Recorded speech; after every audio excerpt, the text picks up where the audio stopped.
The smell of grilled meat and champagne drifted through the backyard. Laughter echoed.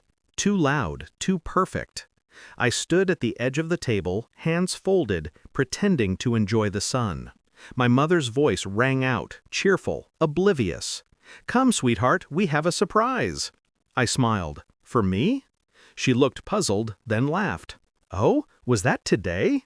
This is for your sister's pregnancy." My sister, glowing in her designer dress, pressed her hand to her stomach and giggled. The table erupted in applause.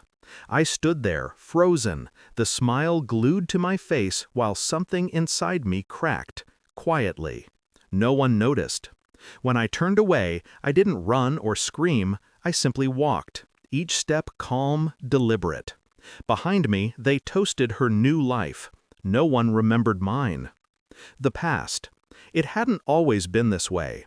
I used to be their favorite, the eldest, the achiever, the one who made them proud. My mother's words used to mean something.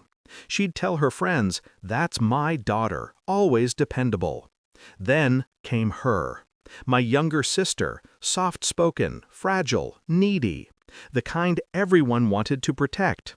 The one who cried easily and played victim beautifully. I protected her too. Every time she failed, I covered. Every time she lied, I defended. I never saw how she learned to weaponize that innocence. The shift. It started small. Mom stopped asking about my work. Dad forgot the name of my company. My sister's mistakes became stress. Her gossip became honesty. Her manipulation, misunderstanding. When I confronted her once, calmly, she teared up and whispered, "You're jealous." That was the moment I understood. She wasn't weak. She was strategic. She was slowly replacing me, emotionally, socially, financially. And my parents were letting her. Discovery. The breaking point came months later. Mom needed help with her will. She asked me to review some papers, just a formality. I read through the documents. My name was barely there. Almost everything, the house, the shares, the savings, was redirected to my sister. I asked my mother why. She said gently, "You're doing well, dear. You don't need our help. Your sister's starting a family." Starting a family? With money I helped them earn? That night I didn't cry. I didn't argue. I went home and started planning. The plan. I knew they'd never believe me if I accused her outright. She was too careful, her cruelty hidden under politeness. So I decided to expose her with precision. Step 1. Data. Every conversation, every message, every financial transfer, I documented. She'd been using Mom's accounts for her own spending, but cleverly disguised the withdrawals as medical needs. Step 2. Social narrative. I reconnected with old family friends. Subtly, I mentioned my sister's struggles, her financial pressures. I never accused, I just planted questions. Step 3. The mirror. I made her believe I'd forgiven her. I attended dinners, complimented her, even offered to host her baby shower.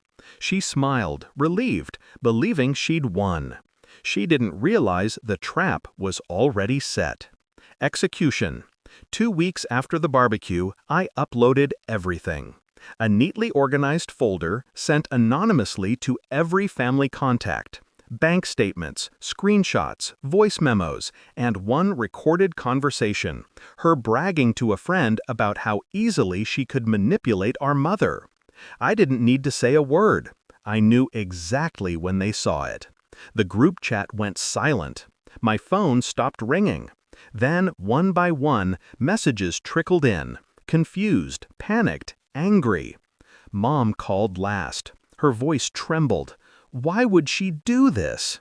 I didn't answer. I just said, "You forgot my birthday." Then I hung up. The confrontation. Days later, I visited home. The same backyard, the same table. But the laughter was gone.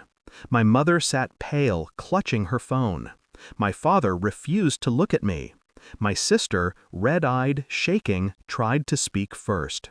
"You destroyed me," she whispered. I tilted my head. "No, I just showed them who you are." Tears filled her eyes, but I didn't move. For years I'd cried while she smiled. Now she would feel the same silence. My mother tried to reach for me. "We didn't know." I stepped back. "You didn't want to." Then I left the house. This time I didn't look back. The payoff. A week later I got a message from Mom. Just 2 words. "I'm sorry." I didn't reply. Forgiveness wasn't the goal. Awareness was. They needed to see, to finally recognize what they'd allowed. I celebrated my belated birthday alone that night. Wine, quiet music, candlelight. The kind of peace that comes only after years of noise. The kind that tastes like freedom. The reflection. People think revenge is loud, screaming, chaos, destruction. It isn't. It's quiet. It's calculated. It's the satisfaction of truth revealing itself without your voice breaking. When I smiled that day at the barbecue, they thought I was fragile. They saw tears and assumed defeat.